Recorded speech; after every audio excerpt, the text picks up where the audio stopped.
Assalamualaikum warahmatullahi wabarakatuh. Waalaikumsalam warahmatullahi wabarakatuh. Ya, perkenalkan saya Ayi Sudihartini untuk menjadi moderator kegiatan ini dengan materi Pak Suhendra.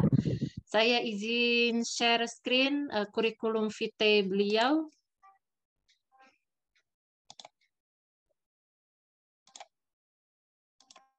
Ya, ini kurikulum vitae beliau. Nama Suhendra, kemudian tempat tanggal lahir Sumedang 4 September 1965.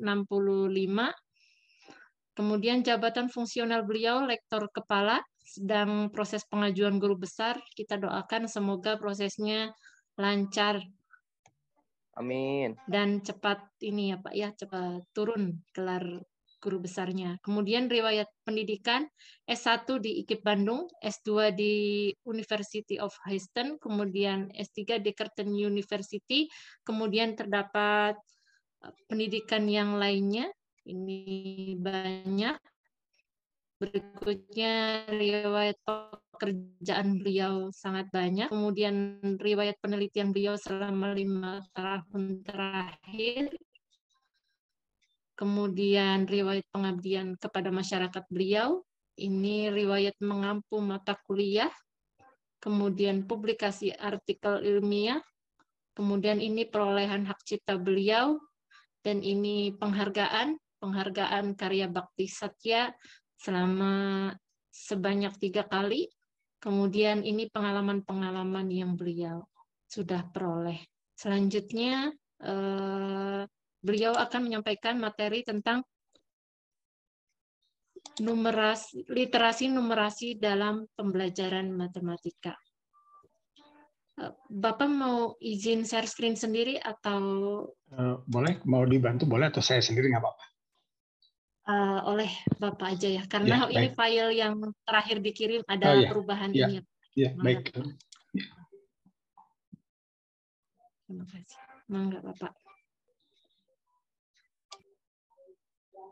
Sudah bisa dimulai? Boleh, mangga Bapak. Oke, baik. Assalamualaikum warahmatullahi wabarakatuh. Waalaikumsalam warahmatullahi wabarakatuh. Terima kasih Bu Ayu selaku pengatur acara, moderator, Bapak Ibu, teman-teman dosen dari UPI, dan sahabat terbaik para guru kepala sekolah yang terlibat dalam kegiatan ini. Alhamdulillah senang sekali pada siang hari ini saya dapat bergabung, dan mohon maaf ini kurang stabil. Saya posisi di Makassar, jadi ini kebetulan di hotelnya tidak terlalu bagus itu sinyalnya. Mudah-mudahan tidak terlalu mengganggu. Baik, materi yang dimintakan pada saya oleh panitia itu terkait dengan literasi numerasi dikaitkan dengan pembelajaran matematika. Sempat dibahas kalau tidak salah di pertemuan sebelumnya dengan Pak Saifuddin Zuhri ya, tapi mungkin dalam perspektif yang berbeda.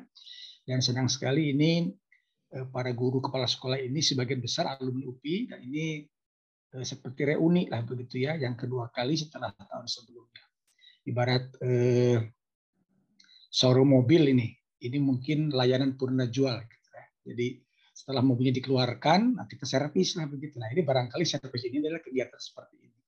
Artinya ada isu baru, mungkin juga ada beberapa materi-materi yang perlu disempurnakan, atau mungkin juga ada beberapa mispersepsi sehingga perlu sama-sama kita selaraskan.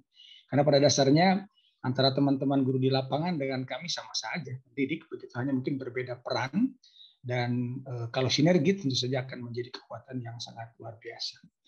Baik, kita mulai dengan yang pertama. Saya tidak tahu persis, karena tadi saya bergabung setengah jam sebelum Prof. Trumudi mengakhiri tugasnya. Saya barangkali kalau nanti ada yang overlap, mohon Bu Iis mengingatkan kalau hal yang sama tidak perlu diulang. Gitu ya. Kita mulai dari yang pertama. Kok nggak mau pindah Bu Iis ini? Nah, baik. Sebentar, ini sebelah mana ini yang full screen? Kok di sini nggak mau? Kanan bawah Bapak, kanan bawah. Ah, sini. Baik. Sudah bisa terlihat, Bu Is? Belum, Bapak. Belum? Kenapa jadi Belum. ini ya? Atau Kalau oleh di saya saya sudah yang dari terlihat, PDF, Bu. Bapak? Oh, Sudah. Oh, ya, ya. Oke, Oh, baik ya. Ya. baik, Pak. Kalau tadi Pak Turubudi pakai kopiah, saya pun pakai kopiah digambar saja ya, karena saya tidak sempat bawa kopiah. Jadi digambar saya pakai kopiah. Literasi numerasi dalam pembelajaran matematika seperti overlap ini, ada kata numerasi dan ada kata matematika. Saya lebih suka menggunakan kata literasi numerasi karena memang supaya tidak terjebak dengan pemahaman bahwa literasi numerasi adalah pembelajaran matematika. Jadi ada yang menyebutkan literasi matematis, ada yang menyebutkan literasi numerasi. Tetapi karena ini berkaitan dengan gagasan yang bersifat global dan mereka menggunakan kata numerasi literasi. Jadi ini menggunakan kata ini. Yang kedua, mengapa seperti menggabungkan hal yang sudah jelas ya dalam bahasa matematika namanya trivial. Gitu. Sesungguhnya tidak persis sama. Ya, baik kita mulai dengan yang pertama. Nah, saya kira teman-teman peserta atau mungkin juga teman-teman yang lain sering membaca atau mungkin pernah membaca bagaimana US-based Partnership for 21st Century Skills mengatakan bahwa saat ini kita memerlukan sumber daya yang istimewa, yang luar biasa, yang penuh dengan kemampuan, kompetensi, dan sebagainya. Ada 3 hal yang menjadi landasan kebutuhan orang-orang yang hebat ini harus seperti apa. Karena sebagaimana kita ketahui bahwa pergerakan atau barangkali pendidikan di dunia ini secara dinamis bergerak terus, dan ini kalau tidak diantisipasi tentu saja kita akan ketinggalan. Yang pertama, bagaimana manusia-manusia sekarang, sumber daya sekarang diharapkan bisa berpikir kritis, gitu ya, yang disebut sebagai critical thinking. Nah, critical thinking adalah bagian dari matematika yang selama ini kita geluti, kita sampaikan, kita sajikan. Salah satu aspek dalam matematika, dan matematika itu kan bukan berhitung sesungguhnya. Jadi berhitung hanya salah satu bagian kecil dari matematika, karena matematika sendiri adalah disebut sebagai the way of thinking. Jadi cara kita berpikir sebetulnya. Berpikir kritis, berpikir sistematis, berpikir logis, dan sebagainya. Nah, ini satu poin yang tidak kalah penting adalah bagaimana menanamkan cara berpikir kritis. Tentu saja menanamkan kemampuan berpikir kritis pada siswa harus dimulai dengan gurunya, kita ya, para pendidik. Hal yang kedua, bahwa berpikir kritis itu seperti domain individu, domain pribadi. Sehingga kalau critical thinking itu digabung secara kolaborasi, yang berpikirnya banyak, yang kritisnya banyak, maka menjadi sebuah irisan yang bagus. Bagaimana critical thinking dilakukan secara serempak, bergerak dengan kolaborasi. Dan ini tidak cukup. Kolaborasi, critical thinking itu akan lebih optimal kalau dikomunikasikan. Sebagaimana matematika, seringkali kita menggunakan bahasa simbol yang tidak mudah dipahami siswa. Kenapa? Barangkali kita punya keterbatasan, kelemahan dalam berkomunikasi. Nah, 3 poin ini, 3 kemampuan ini, 3 kompetensi ini, yaitu critical thinking, collaboration, dan communication, itu akan memunculkan daya inovasi yang dikenal sebagai kreativitas.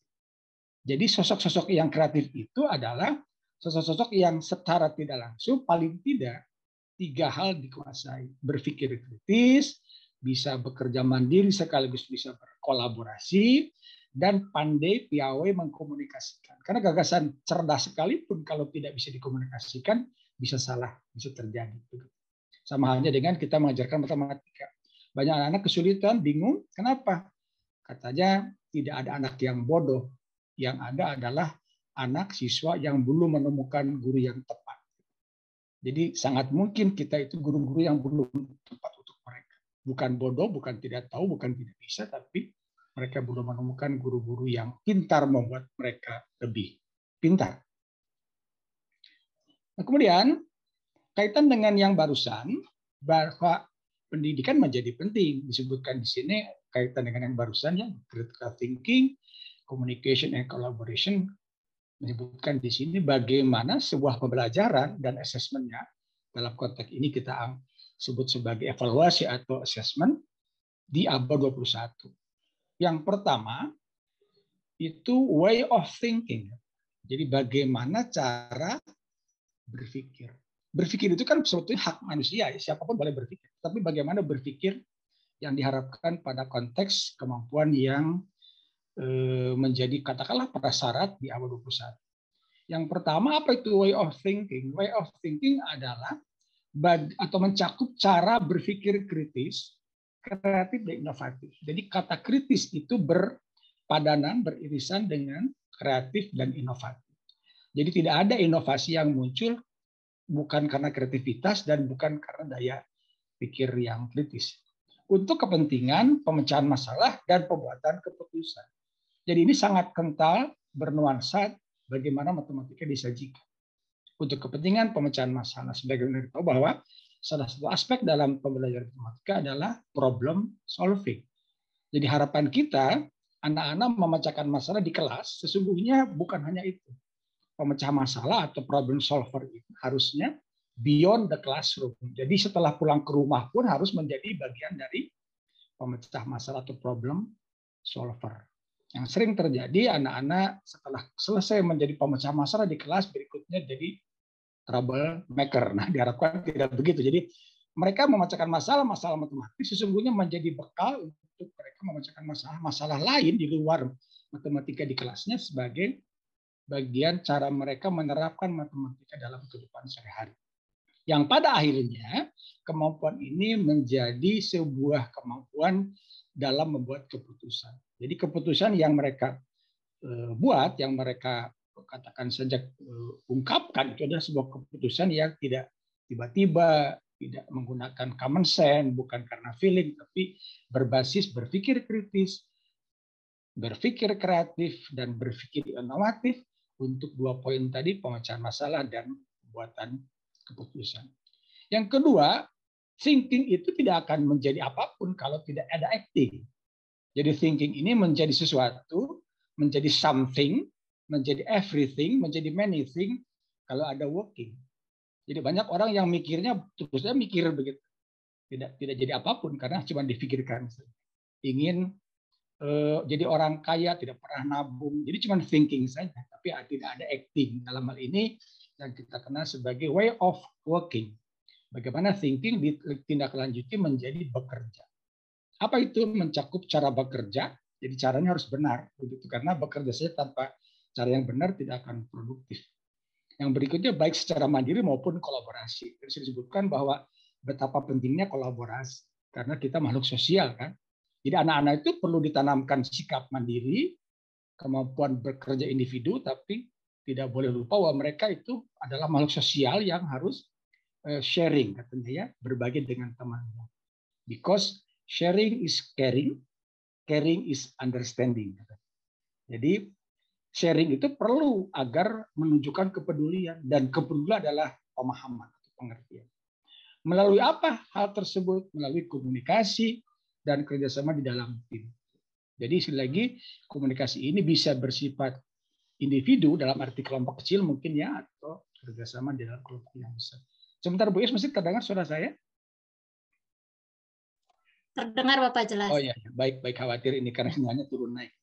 Nah, yang ketiga setelah thinking ditindaklanjuti dengan working, tidak boleh lupa ada cara yang benar. Maka keperluan adanya tools of working, karena bisa jadi workingnya sudah dilakukan tapi toolsnya salah. Ya, seperti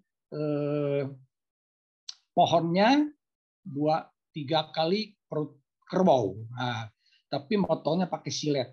Meskipun silet alat potong, dia tools yang tidak tepat untuk working memotong kayu yang besar. Apa di sini? Mencakup kesadaran sebagai warga lokal dan global. Jadi anak-anak perlu paham, perlu tahu peserta didik itu bahwa dirinya adalah hidup di lingkungan yang bersifat lokal.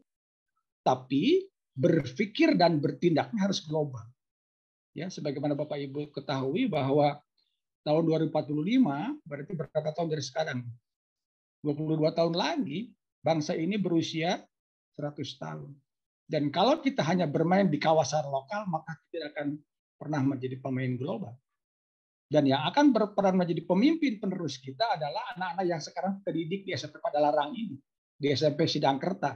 Dan itulah sebetulnya cikal bakal pemimpin kita 100 tahun Indonesia merdeka. Jadi kalau tidak kita siapkan, jangan-jangan cuma orang-orang yang pada kelompok thinking tidak pernah acting. Ya. Jadi mencakup kesadaran bahwa boleh menjadi warga lokal, tapi berpikirnya, bertindaknya, wawasannya harus global. Dalam rangka mengembangkan hidup dan pekerjaan secara bertanggung jawab, baik sebagai pribadi maupun makhluk sosial. Jadi ini barangkali pesan yang diharapkan dari literasi numerasi adalah menyiapkan anak kita yang 22 tahun ke depan adalah para pemimpin bangsa ini. Yang berikutnya, skill for living in the world. Bagaimana menanamkan, mencakup keterampilan, atau mungkin juga sekaligus pengetahuan yang dilandasi dengan literasi. Nanti kita bicarakan lebih lanjut. Literasi itu apa sih sebetulnya yang diharapkan? Yang sesungguhnya kalau dimungkinkan bahwa dari thinking beranjak ke working dengan menggunakan tools yang benar untuk working tersebut, diharapkan menjadi sosok yang punya keterampilan, kemampuan untuk hidup menjadi sosok tokoh yang menentukan bagaimana dunia ini akan berganti peran dari generasi ke generasi. Nah, dan disebutkan tadi bahwa salah satu syarat menjadi pemain utama ya di abad 21 dan seterusnya itu adalah kemampuan atau kompetensi literasi. Nah, sebagian disebutkan bahwa menurut National Institute for Literacy katanya literasi adalah kemampuan seseorang untuk membaca. Membaca ini tentu saja berbeda dalam hal membaca di kita begitu ya.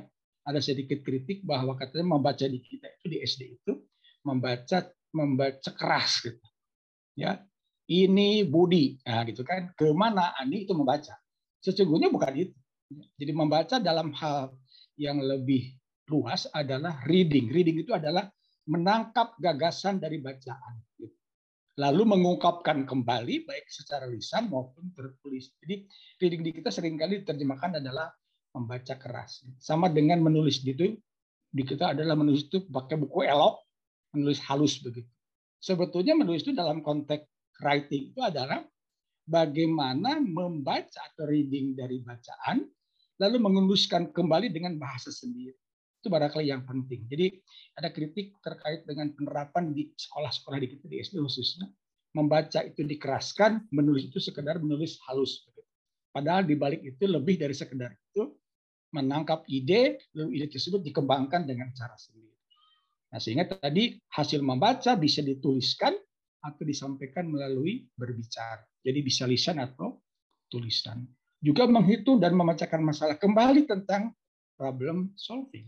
Jadi membaca, menulis, berbicara, dan menghitung itu satu paket dalam rangka untuk menjadikan mereka sosok-sosok yang bisa memecahkan masalah pada tingkat keahlian yang diperlukan pada pekerjaan, untuk dirinya, karirnya, juga untuk keluarganya. Dan tentu saja yang lebih luas adalah untuk menjadikan bermanfaat di tengah-tengah masyarakat. Ada 6 literasi dasar yang diharapkan dikuasai oleh para siswa, khususnya mungkin anak-anak kita jadi SMP. Menurut World Economic Forum 2015, katanya ada 6 literasi minimal yang harus dikuasai. Yang pertama adalah tadi literasi baca tulis. Bagaimana mereka bisa membaca bacaan sebanyak mungkin, lalu menuliskannya, bahkan kalau bisa mengungkapkan dalam bentuk lisan. Kemudian ada literasi budaya dan keluarga. Bahwa pada dasarnya literasi bukan sekedar berbicara tentang membaca dan menulis, juga bagaimana menghargai, mengapresiasi, meningkatkan, memotivasi hadirnya budaya dan keluarga. Jadi budaya lebih kepada kultur yang ada di sekitar mereka. Keluarga adalah bagaimana menempatkan dirinya sebagai bagian dari warga masyarakat. Sebagaimana di kelas kan. Kelas itu adalah situasi sebuah komunitas, sebuah keluargaan yang kecil begitu. Ada KM, ada sekretaris, ada bendahara, ada anggota dan sebagainya. Artinya mereka belajar literate, ya, menjadi sosok yang menghargai orang lain dan sebagainya karena bagian dari sebuah komunitas atau keluarga. Yang berikutnya yang menjadi penting juga itu adalah literasi finansial. Bagaimana mereka bisa menghitung secara keuangan barangkali ya, lalu menyimpulkan, memutuskan dan sebagainya. Jadi bagaimana melek dalam konteks yang berkaitan dengan finansial. Yang berikutnya, yang keempat, yang tidak kalah penting adalah literasi digital. Ini membuktikan betul bagaimana ketika kemarin pandemi COVID-19, kita dibantu oleh adanya Google Meet, oleh Zoom dan sebagainya. Sekarang pun kan dengan berbagai tempat yang berjauhan, kita dibantu oleh adanya perangkat teknologi. Jadi menjadi penting juga bagaimana para peserta didik juga melek pada aspek digital. Bagaimana TikTok membuat orang terpengaruh, bagaimana Facebook dan sebagainya, menjadikan tidak kalah penting pendidikan zaman sekarang memang harus memastikan mereka juga harus melek secara digital. Kemudian yang berikutnya tentang literasi sains. Sama dengan yang tadi, literasi sains itu bukan sekedar berbicara tentang IPA. Jadi literasi itu adalah literasi bagaimana berpikir ilmiah, bertindak ilmiah, melakukan sesuatu dengan kaidah-kaidah yang disepakati, kaidah yang dipedomani dan seterusnya. Dan yang keenam itu literasi numerasi. Jadi saya lebih prefer mengatakan literasi numerasi, tapi ini bukan berbicara tentang nomor ya, bukan berbicara tentang matematika. Sebab keenam literasi ini bebas kurikulum. Jadi ini nggak ada urusan dengan EKM, dengan kurikulum 13 nggak ada. Sampai kapanpun literasi numerasi dan kawan-kawan ini akan selalu penting. Karena boleh jadi kurikulum terus bergerak, berubah, tetapi kemampuan literasi yang 6, khususnya literasi numerasi adalah sesuatu yang melekat. Jadi ini bebas kurikulum. Jadi kalaupun nanti EKM sekalipun IKM-nya kurikulum merdeka itu berubah, tetap aja dipandang harus dikuasai. Apa itu pengertiannya? Sekiranya ini tidak perlu diseragamkan karena ini kurikulum merdeka. Jadi kalau kurikulum merdeka biarkan siswa merdeka belajar dan para guru mandiri mengajar. Jadi ini sama dengan mengajar matematika pun katanya tidak perlu seragam definisi kita. Bisa saja beda-beda kalimatnya tapi maksudnya sama. Ya. Nah, yang pertama literasi baca tulis adalah kecakapan untuk memahami isi teks tertulis baik tersirat maupun tersurat, untuk mengembangkan pengetahuan dan potensi diri. Jadi sekarang sudah saatnya juga soal-soal matematika itu dikembangkan, tidak sekedar berbicara hal yang sifatnya tersurat, tapi tersirat. Contoh misalkan saja sebuah soal tertulis di situ. Ani berangkat ke sekolah Ani berangkat ke sekolah karena jauh, sebelum matahari terbit. Kemudian pulang ke rumah sebelum matahari terbenam. Kira-kira berapa lama Ani keluar dari rumahnya hingga pulang kembali ke rumah? Itu kan tersirat. Tidak ada jamnya, tidak disebutkan kapan berangkat dan pulang. Tapi bisa mengaitkan tulisan yang tersirat. Oh berarti kalau sebelum matahari terbit sekitar ya jam 5 mungkin atau setengah 5 begitu. Lalu pulang ke rumah sebelum matahari terbenam. Bisa jam 4, bisa jam 5 dan seterusnya. Jadi ini sangat mungkin tidak disebutkan sebagai Ani berangkat pukul 7, pulang pukul 12. Berapa jam Ani keluar rumah dan kembali ke rumah? Itu gampang sekali kan dengan begitu. Jadi ini pengertian baca tulis itu ada hal-hal yang mungkin tersurat, mungkin juga tersirat. Pada akhirnya adalah untuk mengembangkan pengetahuan dan potensi diri. Yang kedua, yang disebut dengan literasi numerasi adalah kecakapan untuk menggunakan berbagai macam angka dan simbol, dalam hal ini berkaitan dengan matematika, yang terkait dengan matematika dasar. Jadi literasi numerasi sebetulnya matematika dasar. Matematika yang menjadi landasan untuk semua topik yang lain. Sebagian teman-teman Bapak Ibu ketahui bahwa matematika seperti spiral ya, bertemali, ada materi prasyarat begitu. Tidak akan pernah tahu perkalian pembagian kalau pengurangan penambahan tidak tahu. Tidak akan bisa integral kalau tidak tahu limit dan diferensial dan seterusnya. Jadi menjadi penting bagaimana hal-hal yang berkaitan dengan angka simbol dan seterusnya pada konsep-konsep matematika itu dapat menjadi bagian anak-anak memecahkan masalah praktis dan praksis tentu saja dalam berbagai konteks kehidupan sehari-hari. Karena sekali lagi, math is our life. Jadi matematika sesungguhnya adalah kehidupan kita. Jadi kalau matematika kehidupan kita, kalau matematika tidak bisa memecahkan kehidupan kita, berarti ada yang salah di sini. Nah, berikutnya literasi sains. Di sini lagi ini literasi sains bukan tentang IPA saja, gitu. Tapi ini lebih kepada kecakapan untuk memahami fenomena apapun, ya fenomena alam itu, bukan sekedar berbicara tentang dan sosial. Jadi ini secara serempak fenomena alam dan sosial di sekitar kita serta mengambil keputusan yang tepat secara saintifik.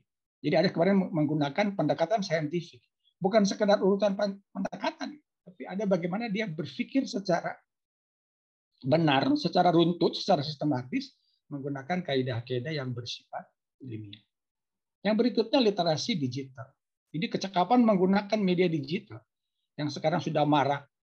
10 tahun lalu barangkali kita tidak pernah menyangka anak-anak SD sudah bisa menggunakan perangkat digital secara beretika. Nah, apa itu yang disebut media digital yang beretika? Penggunaan media digital seperti pisau bermata dua, bisa menjadi kebaikan, tapi seringkali menjadi keburukan.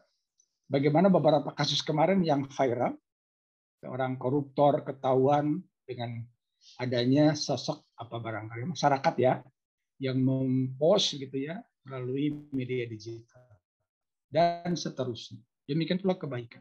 Jadi tidak kalah penting, bukan sekedar piawai memanfaatkan teknologi, tetapi juga beretika dan bertanggung jawab. Kan sekarang ada undang-undang ITE ya, bagaimana kalau etikanya tidak dipenuhi, tanggung jawabnya tidak dipenuhi, maka ada sanksi ya, baik secara hukum maupun secara sosial. Nah, apa itu kepentingannya? Untuk memperoleh informasi dan untuk berkomunikasi. Jadi berkomunikasi secara sehat, informasi juga harus yang kira-kira bermanfaat. Sebentar lagi kita mau pemilu, ini mau pilkada ini. Jadi ini bisa jadi literasi digital ini dimanfaatkan untuk keburukan bisa, kebaikan bisa. Ya, ini sangat sensitif begitu. Yang berikutnya literasi finansial berkaitan dengan kecakapan untuk mengaplikasikan pemahaman konsep, risiko, keterampilan, dan motivasi dalam konteks finansial. Jadi ini bukan sekedar berbicara tentang uang saja, tetapi juga tentang risiko. Ketika mengambil ini apa konsekuensinya? Itu bagian dari bagaimana literasi finansial ditanamkan pada anak-anak kita. Itu lagi adalah literasi. Ini kok nggak mau keluar Bu Isya ini, nggak mau turun ini si hitamnya ini. Yang berikutnya adalah literasi budaya tadi ya. Mau berubah ini. Kalau di layar penuh ya Bu Isya atau masih tertutup sama hitam? Masih Tertutup ya? Mungkin harus ditutup dulu, Pak. Begitu. Ini nggak mau turun Iya. dari tadi geser-geser. Ya, biasanya begitu. Ditutup apanya? Tutup itunya slide-nya. Ya, Coba kita stop share dulu mungkin, ya. Pak. Iya. Terus naik, kalau sudah stop, masukin lagi gitu. Ya. Coba ya. Mudah-mudahan bisa. Ya. Bapak Ibu kalau ada komentar tidak perlu menunggu selesai ya, silakan saja. Diangkat tangan nanti mungkin ini nggak bisa Pak Jarnawi ya. Kalau begitu dari SBI kalau gitu ya. Oh, Iya. boleh Pak. Oh, ini sudah muncul Pak. Ya muncul tapi ini hitamnya masih ada ya, nggak mau turun. Oh, Gimana? begitu ya. Juga bersih di saya. Bersih, di saya kotor Bersih ini ya. di saya. Baik, ya udah nggak apa-apa lah kalau gitu ya. Ya, Baik bersih. kalau gitu ya. Jadi ini memang bersih, cuman nggak mau turun si hitamnya. Biar aja. Oh, boleh kalau dari turun. saya yang PDF Itu tadi dari dari Bapak. kalau gitu Bu ya. Punten Bu ya, saya tutup dulu ya. Enggak apa-apa Bapak. Punten. Ya, baik Pak, baik. Jadi Bapak Ibu Gara-gara- kalau memang ada komentar, pertanyaan, saran tidak perlu menunggu ya. Jadi mumpung ingat langsung aja raise hand nanti biar kita bisa Izin share screen ya Pak. Ya punten Bu ya, tadi saya Iya, berkali-kali baik Pak. Baik. Yang halaman bentar. Alah, ngebug enggak?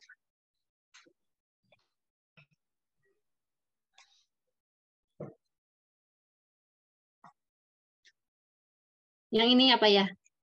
belum keluar. Nah, terus sedikit lagi. Ya, terus ini yang pas keterangan ya. Ini harus belajar sama Bu Rini Marwati ini urusan yang apa? Sharing aja nggak bisa Ya. geser. Oke, baik. Ini. Nah, terus itu ya kaitan yang baru. Ya. Nah, jadi ini poin yang berikutnya adalah literasi budaya. Mungkin itu bisa di-full-kan, Bu?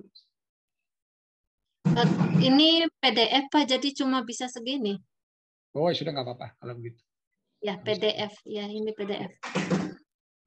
Ya, oke, baik. Nah, kalau gitu ada langsung berkesempatan ya Pak Saifuddin ya. Silakan Pak Saifuddin sebelum kita berlanjut. Ada yang mau dikomentari? Terima kasih Pak Dokter ini atas paparannya. Ini selalu menjadi menarik buat saya kalau ada seminar atau webinar dari UPI, karena saya merasa muda kembali ya Bapak ya. Alhamdulillah ya. Kalau di MGMP biasanya saya yang paling tua, tapi kalau di sini di seminar, di webinar dari UPI, alhamdulillah masih terhitung muda.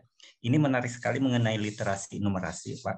Ini untuk perlu saya sampaikan untuk tahun sekarang, tahun 2023, hasil dari raport pendidikan sekolah kami itu literasi numerasinya masih sangat kurang Pak ya. Jadi untuk kemampuan numerasi siswa di sekolah kami ini masih sangat kurang. Ini walaupun sedikit naik dari tahun 2022. Nah, ketika kami meluncurkan sebuah program numerasi, kita tentu perlu membuat asesmen ya Pak ya, supaya kalau hanya menunggu hasil raport pendidikan kan 1 tahun sekali itu terlalu lama. Jadi sekolah tidak bisa melihat apakah program numerasi yang akan dilakukan di sekolah itu memberi efek yang maksimal atau tidak. Tentu guru atau sekolah harus melakukan sebuah asesmen. Nah, karena kami belum memahami bagaimana cara melakukan asesmen untuk literasi numerasi ini, kalau dilihat biasanya kan kemampuan guru itu baru sebatas untuk mengasesmen kognitif saja, kemampuan kognitif siswa. Tapi kan itu bukan numerasinya Bapak ya. Mungkin bisa Bapak jelaskan bagaimana cara guru yang simpelnya untuk melihat mengakses kemampuan siswa terkait dengan numerasi. Itu saja Pak, terima kasih. Baik Pak Saifuddin, ini ada kelas kita semua ya, sudah kepala sekolah sekarang. Saya senang sekali mendengar di Sinangkerta ya, Cililin sana ya, Sinangkerta itu Cililin sebelah sana. Baik, nanti akan dibahas di penghujung terkait dengan beberapa, kebetulan saya terlibat di Kementerian Agama untuk pengembangan literasi numerasi. Kalau di Kementerian Pendidikan namanya AKM, di Kemenag namanya AKMI ya. Ini serupa, mungkin nanti kalau memang ada kurang bisa disampaikan. Jadi sedikit mungkin BU sedikit kalau gitu. Tadi ada yang tertinggal tadi terkait dengan literasi sebelumnya ya Pak. Sebelumnya betul. Mungkin yang tadi disampaikan Pak Saifuddin akan kita bahas meskipun tidak terus sedikit tadi yang terus sedikit lagi. Oh yang tadi ada keterangan kan? Jadi literasi terus enggak udah kejauhan ini terjauh.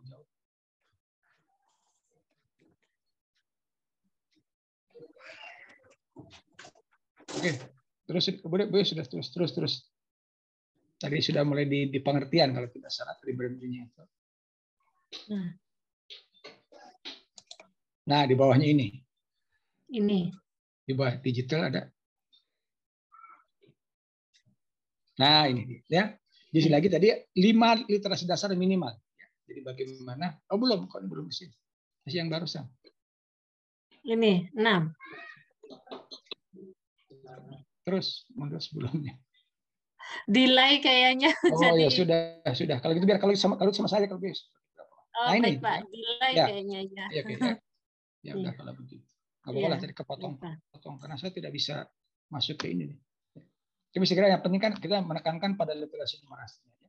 Jadi bagaimana literasi baca tulis, numerasi dan sains serta digital dan yang itu dilengkapi dengan literasi budaya dan keluarga. Ada di sini kan pengertiannya bagaimana menjadikan mereka menjadi warga yang baik ya, dan itu dimulai dengan lingkungan keluarga dan lingkungan kelas ya. Bagaimana kelas mereka menjadi ajang untuk menjadikan mereka sosok yang bisa mandiri, bisa berkelompok dengan cara bertanggung jawab dan seterusnya. Ini sudah masuk yang saya Pak Boyus? Ada Bapak. Oke ya. Ya. Nggak usah geser nih. posisinya. Ini saya kira. Pakai PDF-nya aja Pak. Kalau PPT kadang begitu. Oh gitu. Ya, pakai PDF aja yang tadi yang Bapak kirim. PDF ya. Kalau PPT kadang iya, kadang ngeheng gitu. Bisa ulangi kalau gitu. Ya, pakai PDF aja Pak. Oke, baik ya. Ini tambahan yang tadi tentang literasi budaya. Kemudian yang berikutnya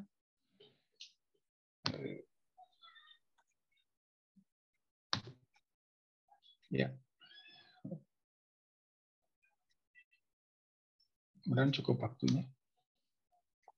Nah ini, ya saya kira ini tidak akan diperpanjang, tapi lebih kepada kekhawatiran kita tentang literasi ini karena prestasi PISA kita ya belum begitu bagus. Saya kira ini tidak perlu diperpanjang karena sudah pada tahu bagaimana PISA menjadi tolak ukur karena ini sebagai assessment ya, assessment yang melihat di mana posisi kita dibandingkan dengan negara yang lain.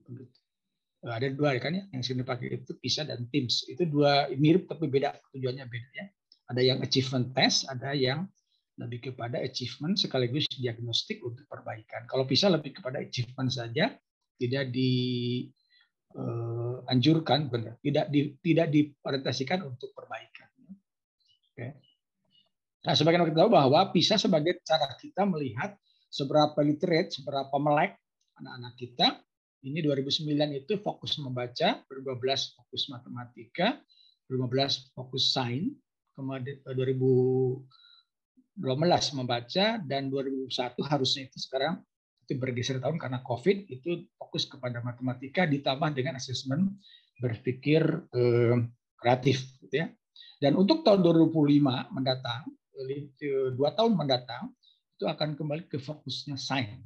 Literasi ini lebih kepada menekankan pada fokus yang bersifat sains. Tetapi kalau fokus ini sangat mungkin juga di dalamnya ada literasi matematis, literasi numerasi, literasi digital dan sebagainya. Jadi ini fokus tetapi secara materi ini tetap berkaitan dengan literasi yang lain.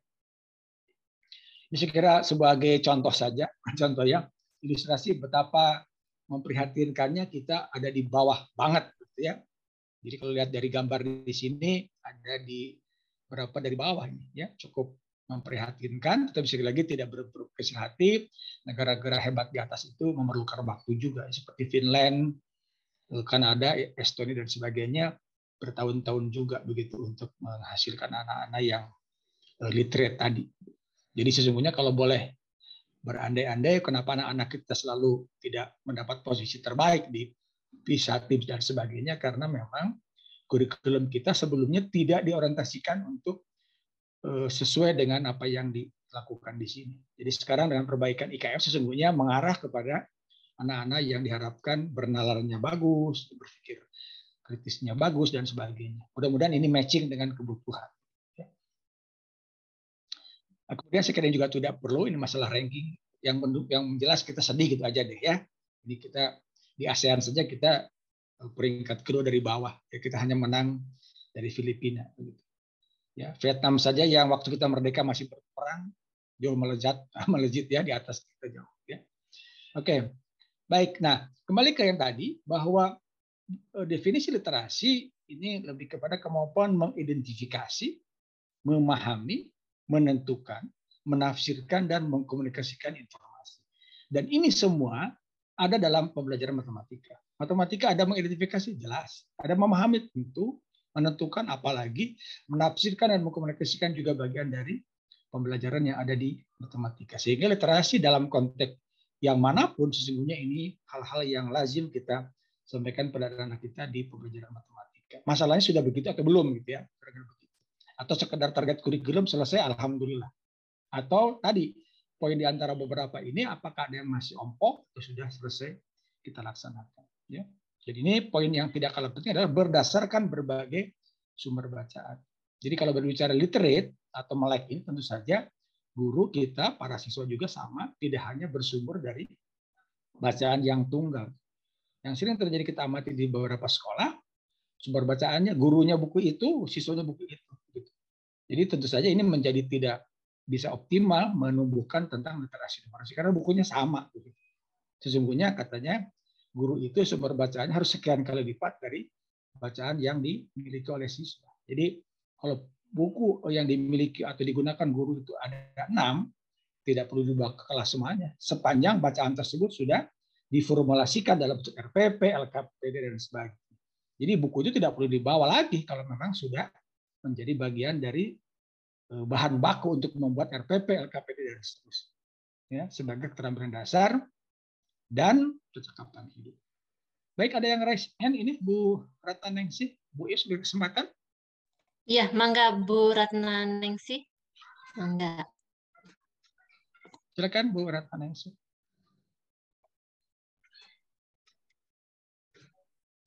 Bu Ratna? Atau beliau kepencet gitu ya Pak ya? Oh ya, mungkin kepencet ya. Bu Ratna atau Bu Ningsih? Oh, keluar, nggak ada lagi. Hilang. Oke. Baik, ini masalah pengertian. Ya. Jadi yang bawah boleh, yang berdasarkan National Institute for Literacy. Yang kedua dirangkum ya. Antara dua itu saya kira dua-duanya beririsan, bisa saling melengkapi. Jadi ada berapa poin? Mengidentifikasi, memahami, menentukan. Tidak akan memahami kalau tidak bisa mengidentifikasi. Tidak bisa menentukan kalau tidak mengidentifikasi, memahami. Apalagi menafsirkan, harus bisa mengidentifikasi, memahami, menentukan. Dan pada akhirnya seorang siswa, sosok siswa yang bisa mengkomunikasikan itu pasti sudah bisa mengidentifikasi, memahami, menentukan, menafsirkan, dan seterusnya. Apa itu numerasi? Di numerasi itu sekali lagi bukan tentang nomor, tentang number ya. Itu kalau number, numerasi, numerasi itu adalah berpikir menggunakan konsep di dalam matematik tentu saja, bisa fakta, bisa prosedur, ya. Tiga-tiganya ini diharapkan menjadi alat matematika untuk menyelesaikan masalah, menjadi dari problem solver tadi. Dalam berbagai jenis konteks yang relevan, baik secara individu, sebagai warga lokal, regional, dan warga global. Jadi berpikirnya bukan sekedar berbicara tentang Bandung Barat, tetapi juga tentang Jawa Barat, ya, dan seterusnya. Jadi mereka disiapkan dengan konteks-konteks yang bervariasi. Nanti kita bicarakan lebih lanjut. Nah kalau gitu apa literasi numerasi? Itu adalah kemampuan berpikir kritis yang tadi sudah disebutkan dalam memahami dan mengalami isi bacaan. Jadi bacaannya bukan bacaan yang biasa-biasa. Di dalamnya ada sign-nya barangkali, mungkin ada digitalnya, ada apa lagi tadi tentang keluarga dan sebagainya. Dengan menggunakan penalaran melalui penerapan konsep, fakta, prosedur. Apa artinya? Bagaimana matematika hadir sebagai bagian dari cara menyelesaikan masalah. Jadi sebetulnya konsep fakta itu yang sudah kita biasa sampaikan pada anak-anak, ya. Dan atau alat matematika dalam perhitungan dan atau pengukuran, jadi bisa berhitung, bisa mengukur, yang melibatkan angka atau simbol matematika dasar, ya. Lainnya secara kontekstual, baik bersifat abstrak maupun nyata. Jadi bahwa matematika itu abstrak itu mah given, itu mah sunatullah, ya. Tetapi bagaimana abstrak itu dihadirkan pada anak-anak yang berpikir konkret, maka kehadiran media menjadi penting. Bahwa berpikir abstraknya, topiknya berpikir bersifat abstrak, tetapi anak-anak berpikir, maka kehadiran media alat peraga menjadi penting untuk menanamkan literasi tadi. Ya, ditampilkan dalam berbagai representasi, grafik, tabel, bagan, dan seterusnya. Untuk interpretasi peramalan, ada unsur prediksi, konjektur, dan atau pengambilan keputusan. Nah, ini yang tadi disampaikan Pak Saifuddin ya, kalau tidak salah, terkait dengan kompetensi literasi numerasi yang diharapkan menjadi bagian ikhtiar kita untuk menanamkan, memastikan bahwa anak-anak itu bisa literate, ya, bisa melek. Jadi literasi itu lebih kepada melekkan buta huruf itu disebutnya illiterate kan, jadi dia tidak bisa melek. Nah, yang pertama berkaitan dengan konten. Kalau konten ini tentu saja disebutkan ini konten literasi numerasi adalah matematika dasar. Jadi poin-poin baik berkaitan dengan konsep, prosedur dan sebagainya itu harus dikuasai. Tetapi konten saja tidak cukup, harus dikaitkan dengan konteks. Di dalam literasi numerasi ada konten yang harus dikuasai, ada konteks. Yang sering terjadi adalah para guru mungkin bukan di Bandung Barat, di tempat lain itu hanya menanamkan pada konten saja, tapi tidak kontekstual. Karena sebuah soal misalkan saja kontennya tahu tapi konteksnya dia bingung, sangat mungkin dia tidak bisa menyelesaikan masalah. Bukan tidak tahu konten, tapi konteksnya tidak pas. Ya. Nah, yang ketiga itu adalah kompetensi. Yang keempat level kognitif, dan yang keempat kelima adalah bentuk soal. Jadi bagaimana 5 poin ini menjadi 5 hal ini menjadi satu kesatuan. Jadi konten harus benar, konteks harus tepat, kompetensi harus sesuai, level kognitif tentu saja harus memadai dalam kerangka untuk pengembangan literasi numerasi yang dituangkan dalam bentuk soal. Nah, konten literasi sebagaimana teman-teman ketahui sebagai guru matematika, saya kira sudah pada tahu, tetapi dalam literasi numerasi lazimnya dikelompokkan menjadi 4. Ya. Pertama bilangan, yang terdiri atas representasi bilangan, sifat urutan, pecahan, operasi hitung, dan pola bilangan. Yang kedua aljabar, itu subkontennya adalah kalimat terbuka terkait operasi bilangan, input-output sederhana. Yang berikutnya geometri dan pengukuran, yang di dalamnya meliputi luas, tadi sudah sampaikan Prof. Turmudi, ya, sifat bangun datar yang terdiri atas luas keliling, bangun datar, satuan waktu, panjang, luas, berat, sifat bangun ruang, pengukuran sudut. Dan yang keempat, terkait statistik dan peluang, ya, statistik dan peluang ya, penyajian data dalam bentuk tabel, penyajian ketidakpastian, penyajian data dalam bentuk diagram, menafsirkan data dalam bentuk tabel. Jadi ini konten literasi numerasi yang seyogianya dikuasai oleh para siswa, yang tentu saja dimulai dengan dikuasai oleh kita sebagai para pendidik. Nah, kemudian di dalam literasi numerasi ini meskipun mungkin bervariasi cara penyajiannya, itu ada 4 hal yang menjadi penekanan bagaimana literasi numerasi itu konteksnya dikaitkan dengan 4 hal. Yang pertama konteks personal. Apa itu? Itu adalah masalah yang diklasifikasikan dalam kategori konteks pribadi, berfokus pada aktivitas diri, tentang himself atau herself, ya, tentang dirinya. Ya, juga bisa juga tentang keluarganya. Atau kelompok sebaya, tempat sepermainan barangkali ya, yang terkait dengan kebutuhan pribadi, permainan, kesehatan, dan sebagainya. Jadi ini konteks yang lazim kita tanamkan pada anak-anak adalah konteks berkaitan dengan dirinya, teman bermainnya, keluarganya, lingkungan tempat sekitar mereka tinggal, dan sebagainya. Jadi ini di dalam PISA pun ditanamkan tentang persona aktivitas personal yang menjadi cerita atau ciri cerita yang disajikan. Kemudian yang berikutnya berkaitan dengan pekerjaan. Jadi bisa pekerjaan ini pekerjaan yang ada di sekitarnya, bisa juga pekerjaan orang tuanya, bisa juga pekerjaan yang sering kali mereka temukan dalam kehidupan sehari-hari dan seterusnya, baik menyangkut barang, jasa, dan sebagainya. Yang berikutnya konteks yang ketiga adalah konteks sosial. Bagaimana masalah yang disajikan oleh kita diklasifikasikan dalam konteks sosial, berfokus pada kegiatan kemasyarakatan pada level lokal, sehari-hari, mungkin nasional, mungkin regional, juga mungkin global. Bisa terkait dengan pemerintahan, mungkin lingkungan kelurahan yang mereka tahu, tentang kecamatan, dan sebagainya. Tentang kebijakan publik, tentang transportasi, demografi, dan hal-hal lainnya. Dan yang keempat adalah berkaitan dengan konteks ilmiah. Masalah yang diklasifikasikan dalam kategori ilmiah. Ini berfokus pada aplikasi matematika yang terkait dengan sains. Sains itu tidak hanya IPA, tapi dalam hal yang lebih besar di situ, teknologi dan sebagainya. Nah, dalam hal tertentu bisa jadi konteks ini beririsan. Mungkin ada sebuah sajian problem, personal, dan pekerjaan. Mungkin juga pekerjaan dengan sosial, mungkin juga personal dengan ilmiah.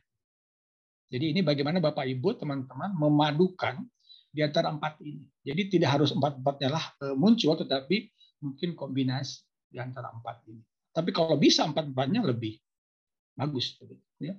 Jadi ini penanaman yang saya kira penting untuk literasi numerasi yang kita sampaikan pada anak-anak. Sekali lagi ini bukan tentang kurikulum, bukan tentang topik-topik yang ada di kurikulum, konten kurikulum, tapi lebih kepada bagaimana kita memadukan pembelajaran matematika yang berisi ini.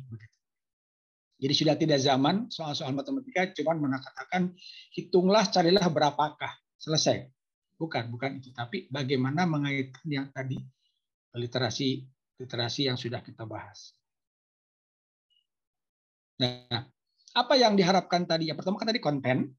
Yang kedua barusan konteks. Yang ketiga adalah kompetensi. Apa itu kompetensi literasi numerasi? Ada 3 hal. Yang pertama landasan pengetahuan. Yang kedua keterampilan. Dan yang ketiga adalah sikap kerja. Sehingga soal-soal yang kita sajikan tentu saja tidak lepas dari pembelajaran yang kita sajikan. Jadi tidak fair kalau pembelajarannya konvensional, tetapi soalnya literasi numerasi lah gitu. Jadi tidak mungkin juga anak-anak hebat di penghujung. Jadi sesungguhnya berbicara tentang assessment itu satu padu dengan pembelajaran. Jadi tidak adil kalau anak-anak pembelajarannya biasa-biasa saja, tapi soal-soalnya luar biasa. Jadi ini harus diawali dengan pembelajaran. Yang harus menjadi penekanan kita adalah kompetensi. Yang pertama apa? Merepresentasikan objek atau situasi matematika, yaitu menyatakan objek atau situasi matematis melalui aktivitas memilih. Nah, kata memilih tadi identik dengan bagaimana kurikulum merdeka. Jadi seorang siswa tidak harus ditujukan dengan menggunakan cara tertentu. Jadi sangat mungkin seorang siswa diberi pilihan terserah cara kamu yang paling kamu kuasa. Misalkan untuk persamaan kuadrat begitu. Kan harusnya diberi kesempatan. Bisa dengan memfaktorkan, dengan kuadrat sempurna, dengan rumus kuadratis, dan sebagainya. Sehingga jangan berpikir bahwa cara yang pendek itu belum tentu mudah bagi siswa. Mungkin bagi dia cara yang panjang lah yang membuat mereka nyaman. Jadi sudah saatnya memberi kebebasan untuk memilih cara yang paling mereka kuasai.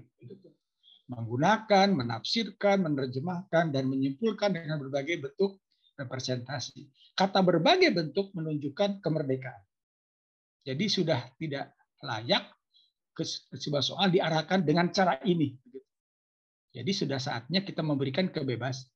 Jadi tidak one way, one answer. Selama ini kan one way, one answer. Bisa one way, many answer. Many ways, one answer. Even we can use many ways, many answer. Jadi caranya banyak, hasilnya banyak, dan semuanya benar. Jadi literasi numerasi pada kompetensi ini menanamkan pada kemampuan mereka dengan cara merdeka, semerdeka mungkin, tetapi mereka paham, bisa memilih, menggunakan, dan seterusnya. Jadi ini barangkali tantangan buat para guru, menjadikan kita harus mencoba berikhtiar lebih dalam lagi agar kita memberikan pembelajaran yang sangat variatif, beragam, sehingga mereka memungkinkan untuk melakukan apa yang mereka rasa nyaman. Karena kata ahli katanya, education is katanya apa? To maximize happiness. Jadi sebuah kelas itu harus happy, harus senang, harus mereka nyaman. Kalau guru-guru matematika menjadi sosok yang ditakuti masih, berarti ini ada yang salah. Karena tadi tidak akan memaksimalkan kegembiraan. Dan melakukan pekerjaan dengan rasa gembira biasanya lebih mudah ketimbang tersiksa.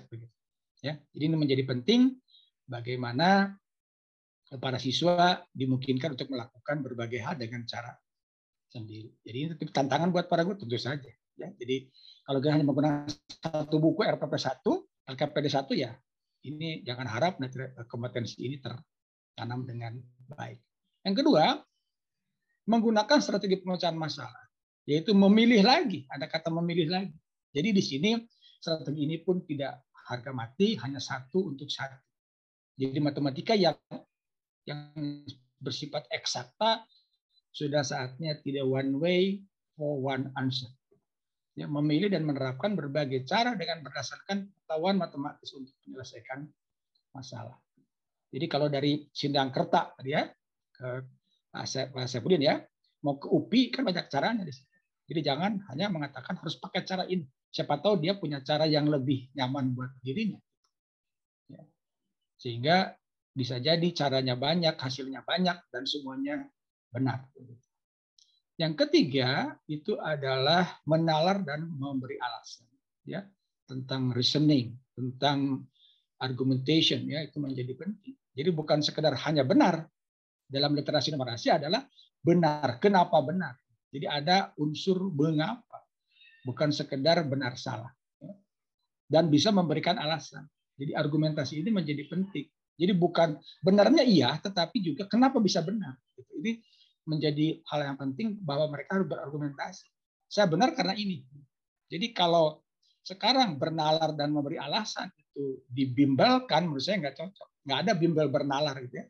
Bimbel itu kan lebih kepada mengerjakan soal dengan cara-cara yang rutin dan reguler. Jadi bernalar itu nggak bisa dibimbelkan, memberi alasan.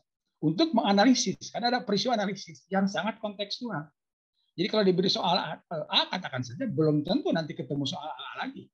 Mungkin ketemu soal G yang bisa mengadaptasi soal yang A tadi. Ya, jadi soal-soalnya harus non rutin. Yaitu menganalisis situasi matematis melalui pengembangan pola dan atau hubungan untuk membuat analogi.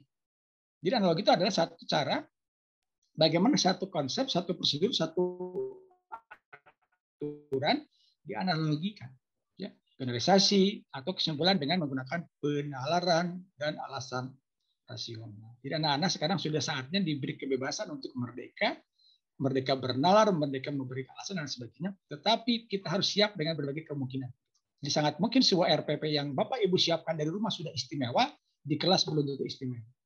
Jadi sangat mungkin kalau ada plan A untuk sebuah RPP, mungkin ketika di kelas malah kita harus memilih plan B.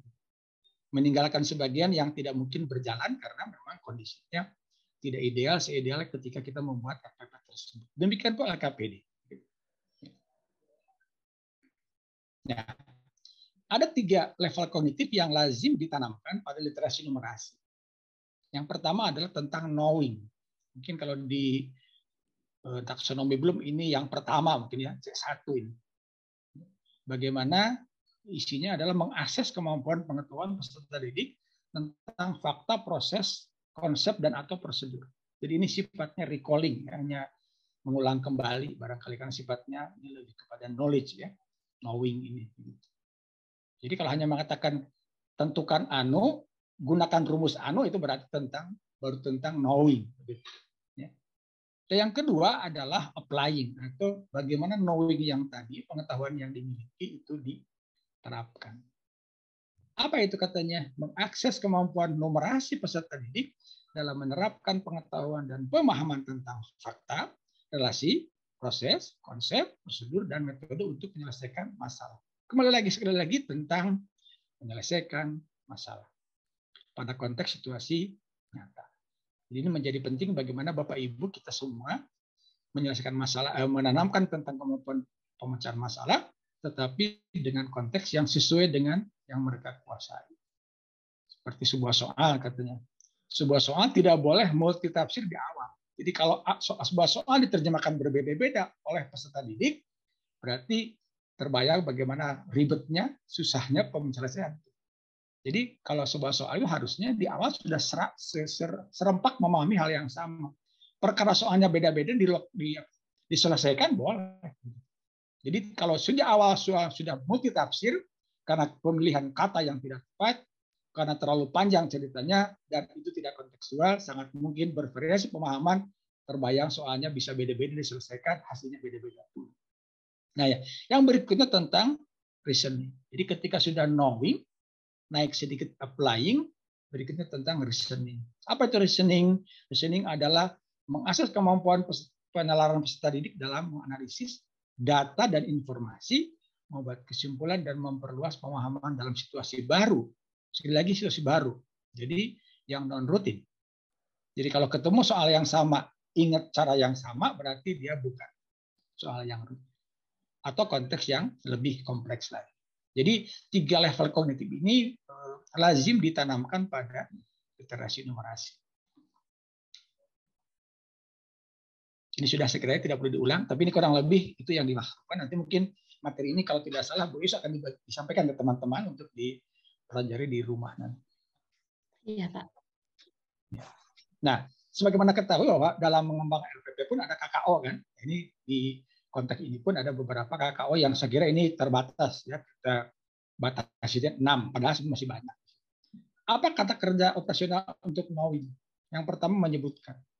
Kalau mewujudkan berarti sesuatu yang sudah ada ya, cuman mengulang kembali saja bisa. Ya, bisa definisi, bisa sifat, bilangan, bisa unit pengukuran dan sebagainya. Jadi kalau hanya menyebutkan tentu saja sesuatu yang sifatnya sudah ada di pengetahuan begitu. Mengidentifikasi, mengklasifikasikan, menghitung, mengambil atau memperoleh dan mengukur. ini adalah KKO untuk knowing, baik untuk pembelajaran, teaching and learning, atau dalam assessing atau assessment. Yang kedua, kata kerja untuk applying atau penerapan. Ya, bisa menentukan, memodelkan, menerapkan, menafsirkan, menentukan, memodelkan. Modelkan ada 2 ya? Harusnya enggak tuh, udah diulang aja.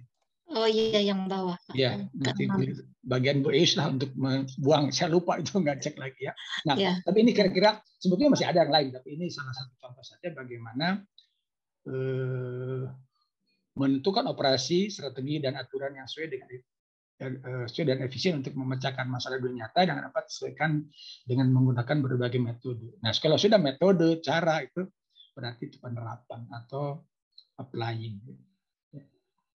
Silakan mungkin Bapak Ibu segera bekal tentang KKO-nya kan banyak sekali ya, di internet juga banyak di situ. Tapi ini sebagai gambaran soal-soal yang harus disajikan seperti apa, pembelajaran yang disajikan harus seperti apa.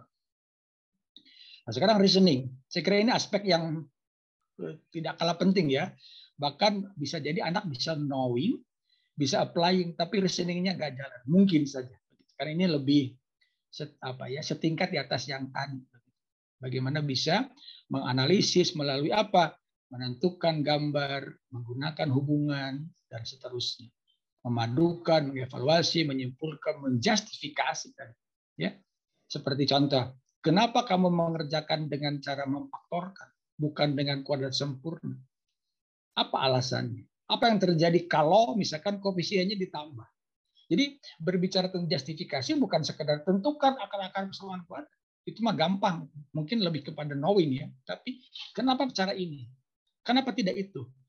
Kalau ini dipangkatkannya, tambahkan. Bagaimana koefisien? Kalau C-nya dibuang, apa yang terjadi? Jadi dia lebih kepada melakukan alasan, berargumentasi, ya, belajar bertanggung jawab dengan keputusan, sehingga anak-anak yang literasi numerasinya jalan, pulang ke rumah itu kalau orang tuanya tidak sekedar pokoknya, nah, saya punya alasan untuk melakukan itu. Gitu. Jadi ini diharapkan bahwa baik knowing, applying, dan reasoning itu bukan sekedar dalam kelas, tapi beyond the classroom. Ketika pulang ke rumah atau dengan teman-teman bermain, dia bisa menerapkan apa yang diperolehnya di dalam kelas tadi. Nah, bentuk soal yang ada di literasi numerasi lazimnya ada 5 ya. Yang pertama multiple choice untuk pilihan ganda, baik pilihan ganda biasa, ada pilihan ganda kompleks, ya, itu yang kedua itu. Kemudian yang berikutnya benar salah, tetapi bukan sekedar benar salah, tapi biasanya benar salah ada alasannya. Makanya memunculkan multiple binary choice, ya, bagaimana pilihan benar salah. Tapi di sini berganda. Ya. Yang keempat adalah matching item atau menjodohkan.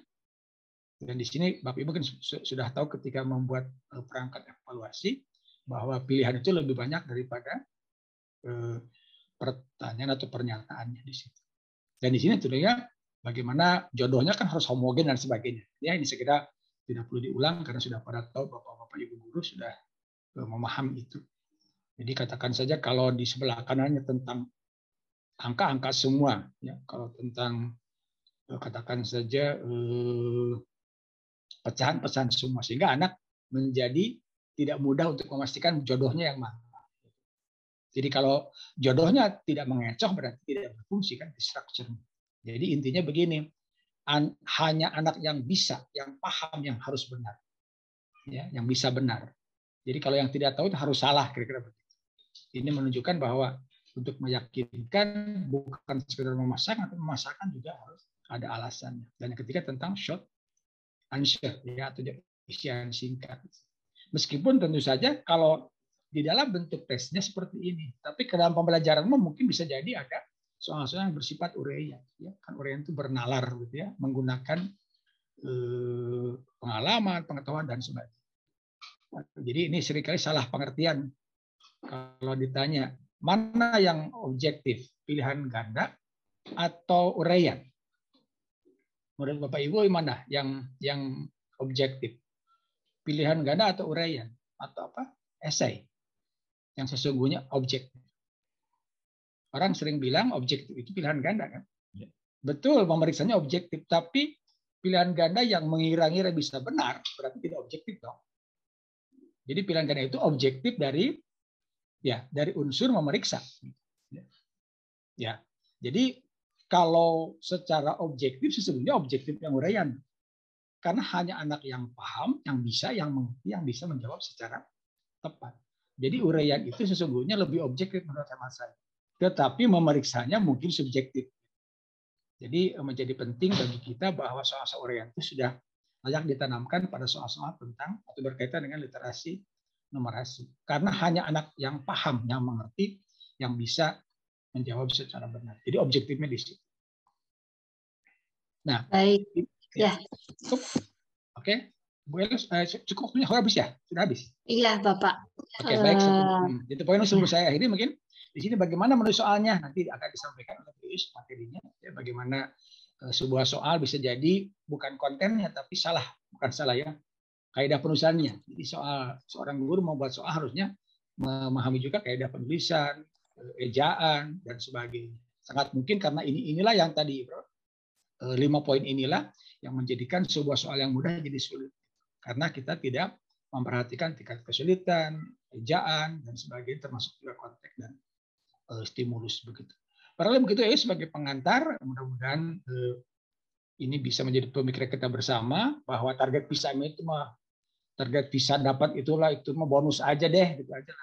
Yang penting bagaimana pembelajaran di kelas bisa melibatkan literasi numerasi dalam pembelajaran apapun. Jadi ini bisa ke pembelajaran sains dan sebagainya. Masalah nanti jadi juara tidak juara dan mendapat materi itu mah bonus aja. Jadi intinya mari kita sama-sama tanamkan tentang kemampuan kompetensi ini pada anak-anak kita ketika mereka belajar di dalam kelas dan berdampak pada setelah mereka keluar dari kelas. Begitu barangkali Bu Is sebagai pengantar meskipun ya tadi ada kendala. Terima kasih Bu Is, silakan. Ya, terima kasih banyak Bapak, materi yang sangat bagus.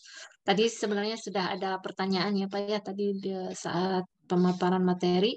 Selanjutnya di sini di kolom chat ada pertanyaan dari Bapak Saifuddin Zuhri. Kemampuan literasi numerasi banyak dibebankan kepada guru matematika saja, padahal akan lebih efektif jika guru mapel lainnya mengimplementasikannya dalam pembelajaran. Satu hal yang dapat dilakukan guru matematika adalah dengan melakukan kolaborasi dengan guru mapel lain dan membuat konteks pembelajaran yang sesuai dengan mapel tersebut.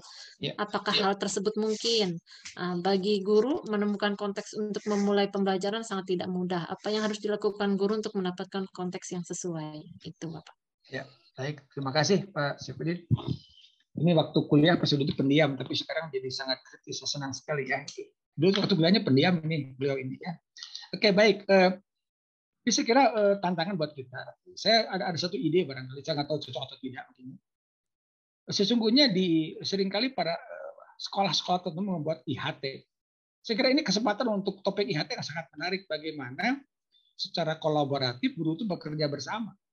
Jadi sangat mungkin sebuah RPP itu bukan tentang matematika, tapi RPP yang melingkupi di dalamnya ada sains. Karena apa? Ada unsur-unsur sains yang masuk di situ. Ada mungkin juga bahasa dan sebagainya. Karena sangat mungkin terjadi. Contoh kemarin saya ketemu dengan teman yang sedang riset di UPI, kebetulan S3 dari Monash University. Contoh begini, ada sebuah pekerjaan dilakukan dengan kotor. Ya, misalkan saja belepotan tangannya. Secara kesehatan itu tidak bagus. Karena tangannya kotor katanya begitu. Tetapi ada aspek lain bagaimana dia mengeksplorasi. Jadi kotor itu dari sudut pandang eksplorasi baik-baik saja, bahkan harus kotor. Tapi dari unsur kesehatan itu tidak bagus. Jadi bagaimana dirangkum tadi. Jadi menjadi penting menurut saya kalau nanti ke depan teman-teman IHT itu jangan hanya berpikir yang sebetulnya reguler begitu. Bagaimana sebuah RPP itu bisa dikerjakan bersamaan.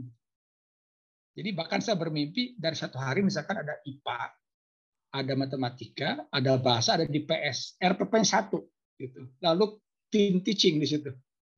Jadi secara bersama maka dalam sehari mereka dapat 4 bidang studi, tapi pemahamannya bulat, pemahamannya komprehensif, literasinya dapat semua.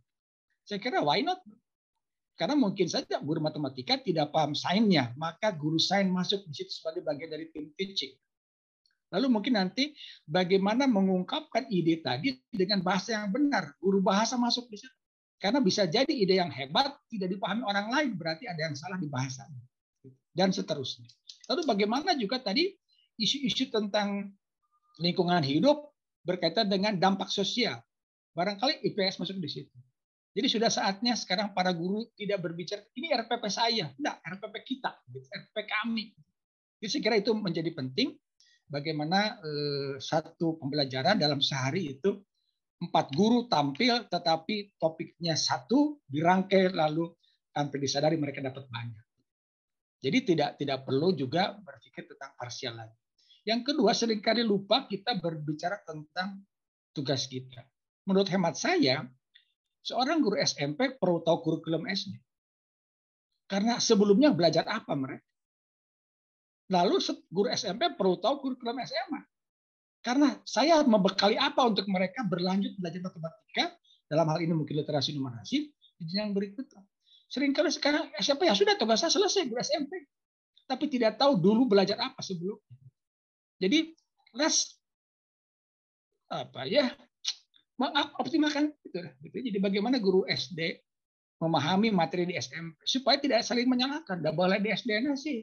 Jadi bagian saya riweuh kata guru SMA, SMP nasi. Nah jadi sekarang guru SMP perlu tahu materi apa yang diajarkan di SD, guru SMP perlu tahu materi apa yang diajarkan di SMP. Sehingga nanti in the past apa, in the present apa, in the future apa.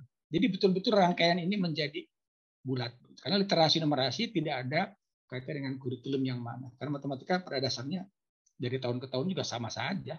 Kayaknya kan di sini hanya mungkin penyajiannya, setting dan sebagainya. Mungkin gitu Pak Syafruddin kurang lebihnya.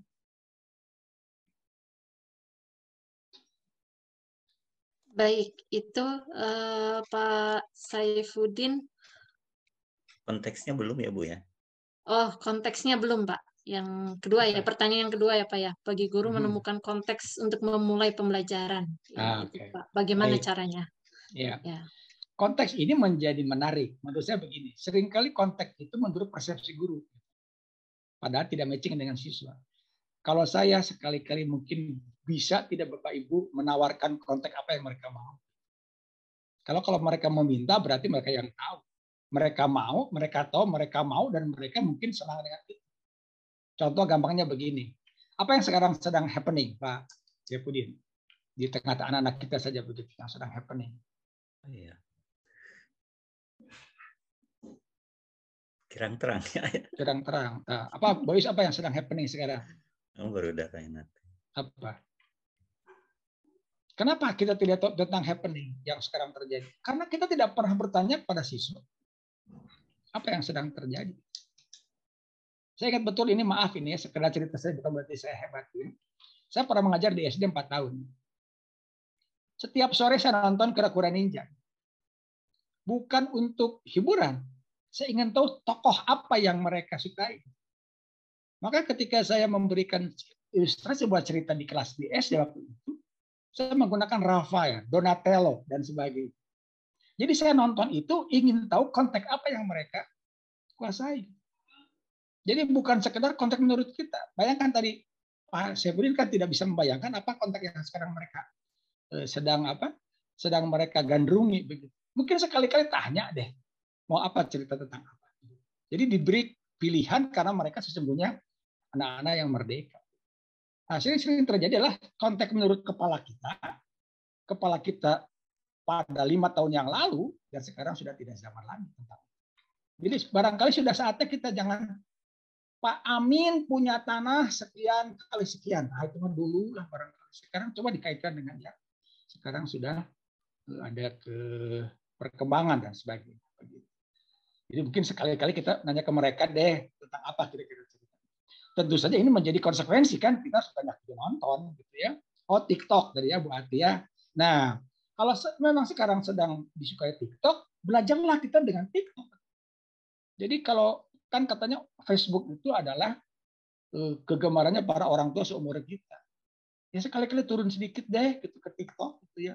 Supaya setting yang kita suguhkan adalah setting yang sedang mereka suka, yang mereka paham, yang mereka kuasai. Ya. Karena sudah terlalu banyak itu.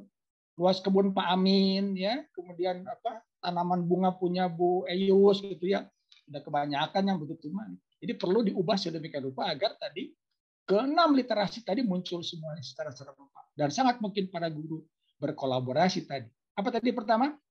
Tentang kolaborasi, critical thinking, collaboration, communication. Jangan cuma buat guru, buat siswa aja tuh, buat kita juga sama, berpikir kritisnya harus, juga kita kolaborasi dan komunikasi. Jadi sangat indah menurut saya kalau 4 guru bersama-sama ngeroyok bikin RPP keroyokan yang terintegrasi. Dalam sehari mereka tanpa sadar belajar 4 topik, tapi mereka tidak dipilah-pilah. Anak-anak matematik habis ya, ibu mau keluar, assalamualaikum, sebagai guru IPA. Assalamualaikum anak-anak. Bayangkan kalau itu digabungkan dan mereka tanpa sadar dari jam 7 sampai jam 12 dapat banyak, lalu terintegrasi, bergabung, dan pulang mendapat kesan yang sangat istimewa. Karena ilmu itu sesungguhnya di kotak-kotak sama orang gede aja. Ilmu pada dasarnya ilmu Allah makan ngahiji sadayana gitu. Ku urawe dipilah-pilah gitu tah. Ya. Baik, barangkali begitu. Terima kasih Bu Eyus dan Pak Syed. Ya, terima kasih Pak Suhendra. Ya, Pak Saifuddin sudah terjawab ya. Selanjutnya ada pertanyaan dari Pak Kusnandi, Pak, rekan kita. Waduh, kalau ya. Tanya jadi ketakutan duluan tanya Pak Kusnandi nih. Ya Pak, kata beliau ini sangat menarik. Ketika kita menyelesaikan permasalahan dalam kehidupan sehari-hari, secara umum kita selalu berpikir mencari dan menetapkan dalil atau teorema apa yang bisa digunakan untuk menyelesaikan masalah tersebut. Apakah itu juga termasuk literasi matematika? Mengingat dalam setiap langkah proses bermatematika tidak terlepas dari penerapan pilihan dalil atau teorema yang relevan. Itu Pak pertanyaannya. Ya. Baik, terima kasih Pak Kusnandi. Saya pun akan sebatas saya bisa saja begitu. Ini sedikit hasil diskusi saya dengan beberapa kawan. Di sebuah pelajaran matematika, seringkali kita dibebani materi yang sangat banyak. Kurikulum kita memang sangat syarat dengan topik ya. Jadi agak bahasa anak-anak maruk gitulah. Ya priyogi, ya kedah itu penting. Jadi masuk semuanya. Padahal di Finland itu sekolah mulai jam 8.09 dan jam 12 pulang. Jadi jamnya lebih sedikit tapi dapatnya banyak. Kalau kita jamnya dari pagi sampai sore, dapatnya dikit. Berarti ada yang salah kalau. Nah, kata yang tadi ada satu peristiwa yang saya kira menarik untuk dikaji, bagaimana matematika tidak diawali dengan definisi, tetapi eksplorasi. Jadi katanya math is not memorizing. Math is exploring. Even math is adventuring. Jadi matematika bukan mengungkapkan tadi knowing tadi. Matematika adalah eksplorasi. Dan yang harus dicatat bahwa dalam eksplorasi ada salah ya, ada keliru ya, ada bingung ya. Jadi harus ada ruang di mana mereka bingung dulu. Sering terjadi seorang guru memberi soal dengan waktu yang dia miliki. Paling cukup 50 menit cukup lah, pasti bisa kan. Apa berpikirlah kita, mereka bingung dulu, liar dulu, nyoret dulu, ngehapus dulu. Ya kita kan 60 menit karena sudah biasa. Mereka tuh pusingnya tuh berapa menit itu di situ. Jadi kita seringkali menemukan siswa yang gagal paham, tidak bagus hasilnya, bukan karena nggak bisa. Tidak cukup waktu napa, cekap. Jadi maksud saya, berpikir tentang literasi numerasi, jangan berpikir tentang tercapainya gagasan kita. Coba waktunya cukup tidak. Jadi sangat mungkin anak yang tidak termasuk kategori tidak paham, jangan-jangan karena tidak cukup waktu, maka yang tidak selesai itulah dipandang, mereka tidak bisa. Padahal sesungguhnya bukan tidak cukup waktu. Nah itu barangkali yang tadi. Jadi sangat mungkin kalau matematika dalam konteks ini pembelajaran matematika yang bernuansa literasi numerasi, diawali dengan eksplorasi, dengan menjelajah dan sebagainya. Bahkan sangat mungkin sebuah definisi ditegaskan, ditetapkan sebelum mereka pulang. Jadi setelah eksplorasi baru coba apa definisi yang sudah kita pelajari hari ini. Jadi tidak dengan Assalamualaikum, mari kita mulai dengan definisi. Segitiga adalah maka seragam sungguh. Tidak ada pilihan, tidak ada alternatif, tidak ada ruang untuk berbeda pendapat. Jadi sangat mungkin tadi saya kira kalau saya menangkap tadi yang sama Pak Kusnandi, itu lebih kepada bagaimana kita balik bahwa matematika itu bukan diakhiri dengan soal cerita, tapi soal cerita mengawali pembelajaran. Yang sering ada di buku adalah definisi, pengertian, rumus, contoh soal, latihan, lalu soal cerita.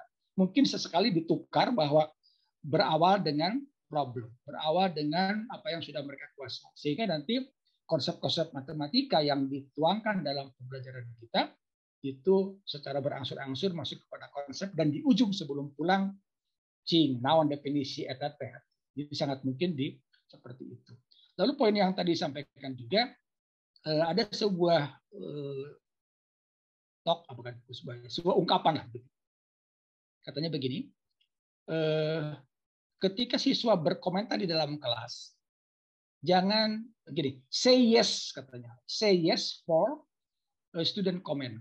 Jadi kalau siswa mengomentar apapun, mulai dengan kata yes. Dan yes itu bukan berarti benar. Artinya kamu sudah berani ngomong aja sudah yes. Jadi seburuk apapun, bahkan salah sekalipun, bilang yes. Paling tidak dari yes itulah lalu lahir komentar, pendapat, tambahan, mungkin juga koreksi dari teman-teman, sehingga di penghujung dapat sesuatu yang tepat. Jadi jangan baru sedikit, mana mau komentar atau gitu mah biasa, gampang. Nah, sangat mungkin dia menjadi tidak happy lagi, maka berikutnya saya tidak akan pernah bertanya lagi, karena kemarin pun saya dipermalukan di depan teman-teman saya. Jadi sangat mungkin anak-anak yang bakal cerdas itu gagal jadi cerdas hanya karena kita keliru memperlakukan mereka, sehingga tadi mulai dengan yes, dan yes itu tidak berarti correct katanya. Jadi ya itu ya sudah, ya paling tidak mereka sudah memulai hal yang baik begitu. Begitu barangkali kurang lebihnya Bu. Ya, terima kasih banyak Pak Suhendra. Itu Pak Kusnandi, jawaban dari Pak Suhendra. Terakhir, Bapak masih ada waktu 2 menit. Ada pertanyaan dari Ibu Novi dari SMP PGRI 1 Padalarang. Bagaimana dalam mengajarkan anak yang kurang dalam mengenal bilangan seperti dalam perkalian? Mungkinkah harus mengulang pembelajaran perhitungan, sedangkan siswa yang lain harus menerima materi berikutnya? Itu Pak. Ya, baik, terima kasih. Mudah saya tidak salah menangkap ya. Jadi kembali tadi saya sampaikan, seorang guru SMP harus tahu kurikulum yang digunakan, diterapkan di SD. Demikian pula di SMA. Sehingga nanti seorang guru SMP bisa memastikan ketika menyampaikan materi, menegaskan tentang persepsi itu harus paham gitu. Karena persepsi adalah bukan mengulang materi yang sudah, lebih kepada untuk memastikan di mana siswa berada. Itu persepsi itu kan, di mana siswa berada. Jadi ketika saya mau menyampaikan tentang katakan saja volume, maka saya persepsinya itu adalah luas daerah. Kenapa luas daerah? Karena luas daerah menjadi basis untuk menguasai, memahami tentang volume. Tapi sangat mungkin ketika masuk luas daerah, mereka tidak tahu keliling Tengartos, luas Komok, begitu. Maka mundur lagi. Sampai akhirnya ketika mau membahas tentang volume, membahas tentang perkalian pembagian. Jauh banget itu sebetulnya. Jadi persepsinya mundur banget. Jadi kalau lari itu mungkin bukan dari nol, dari minus. Nah, jadi sangat mungkin tadi persepsi itu menjadi berlarut-larut, padahal kan tadi disampaikan tadi topiknya banyak ya, masih panjang begitu, lakuannya masih panjang. Tetapi seringkali terjadi kita frustrasi karena mundur prasyaratnya, tidak paham, mundur lagi, makin mundur, akhirnya seorang guru SMP membahas materi SD. Jadi ini fakta yang harus tidak bisa dihindari. Nah, sangat mungkin ini karena mungkin tidak terjadi kolaborasi tadi antara guru SD, guru SMP, guru SMA. Sangat mungkin sekali-kali dibuatlah semacam mungkin KKG dengan MGMP, bergabung guru-guru yang mengajar matematika di SD, SMP, SMA, satu kegiatan bersama. Sehingga nanti di penghujung bahwa menjadikan mereka literate tadi, itu tanggung jawab guru SD, guru SMP, guru SMA secara kolaboratif. Jadi nggak ada lagi saling menyalahkan karena kita secara vertikal tadi ya, terpaut antara kurikulum SD, SMP, SMA yang harus kita kuasai. Secara horizontal, guru sains, guru IPS, guru bahasa, guru matematika, dan seterusnya, itu memungkinkan bisa bekerja sama. Ya. Jadi intinya bahwa materi yang kita ajarkan itu bisa disajikan secara vertikal melibatkan kurikulum SD, SMP, SMA, juga secara horizontal melibatkan topik-topik yang lain. Jadi pengertian tadi literasi digital, numerasi, sains dan sebagainya tidak parsial, tapi mereka satu kesatuan yang tanpa disadari mereka belajar semua, tapi ada nuansa-nuansa masing-masing yang termaktub atau tercantum di dalam kegiatan yang disajikan. Begitu kurang lebihnya, Bu Eis. Baik, terima kasih banyak, Pak. Ada satu pertanyaan lagi, tapi waktunya sudah habis. Bagaimana, Bu Ririn?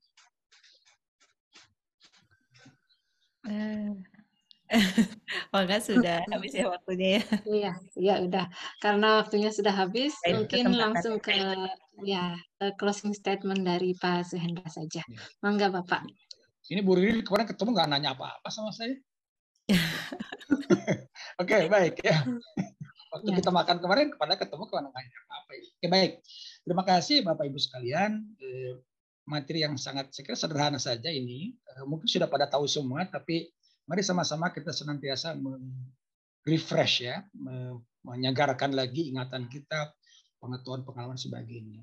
Jadi pada dasarnya menjadikan literasi numerasi itu bagian dari pembelajaran. Tadi kata Pak Subudi kan bukan hanya tugas guru matematika. Literasi numerasi bukan pelajaran matematika, tidak terkait dengan kurikulum apapun. Sampai kapanpun kurikulum nanti ganti-ganti, sebetulnya tidak ada secara langsung urusan dengan kurikulum. Mau kurikulum apapun, tetap aja literasi numerasi penting dan pembelajaran matematika menjadi penting. Intinya sebagai closing statement, mari sama-sama kita melakukan hal yang baik, masing-masing dengan tanggung jawab masing-masing. Karena para dosen pun tidak akan tahu apa yang terjadi kalau guru SMP tidak bercerita, guru SD tidak mendongeng, guru SMA tidak berkeluh kesah.